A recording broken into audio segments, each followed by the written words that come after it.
Il-Memoranda of Understanding li ġew iffirmata bejn Trade Malta u Association of Ghanaian Industries kif ukoll bejn il-Ghanaian Chamber of Commerce u l-Kamra tal-Kummerċ ta' Malta se jkunu qed ikabru s-swieq tal-kummerċ bejn pajjiżna u l-Ghana u jgħinu sabiex tittaffa l-problema tal-imigrazzjoni irregolari.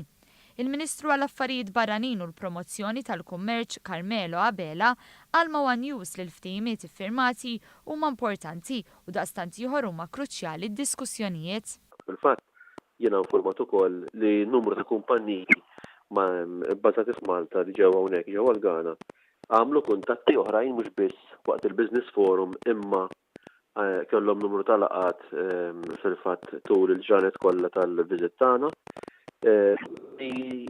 Jaspira tajjeb li l-xewqa ta' kumpaniji Maltin jew kumpaniji bbażati f'Malta li jimirħu anke f'dan il-pajjiż u jagħmlu tal-pajjiż li qed joffri opportunitajiet għax huwa pajjiż li qed jiżviluppa, wieħed mill-aktar pajjiżi Afrikani li għandu żvilupp fih anki mill-aspett politiku. Fis-sitt xhur li ilu fit-tmexxija l-Gvern tal-Ghana qed jagħti l-possibilità li negozji jimirħu u għandu filosofija li pro-business dan biex joħloq aktar xogħol għal pajjiż u għar-reġjun Afrikan.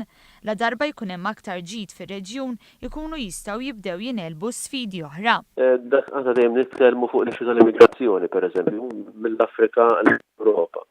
Nitkellmu wkoll fl-Ewropa fuq l-importanza li aħna nittakiljaw minn fejn ġejjin l-isfidi. Ġifieri pereżempju root causes tal-immigrazzjoni huma kollokx jew stabilità politika jew kellha m'hemmx investimentu jew hemm nuqqas ta' xogħol fil-pajjiż. Saħansitra f'dan il-pajjiż il-President Marie-Louise Coleiro Preca indirizzat ukoll forum għan-negozji għaliex hi tinsab akkumpanjata minn delegazzjoni b'saħħitha ta' imprendituri Maltin.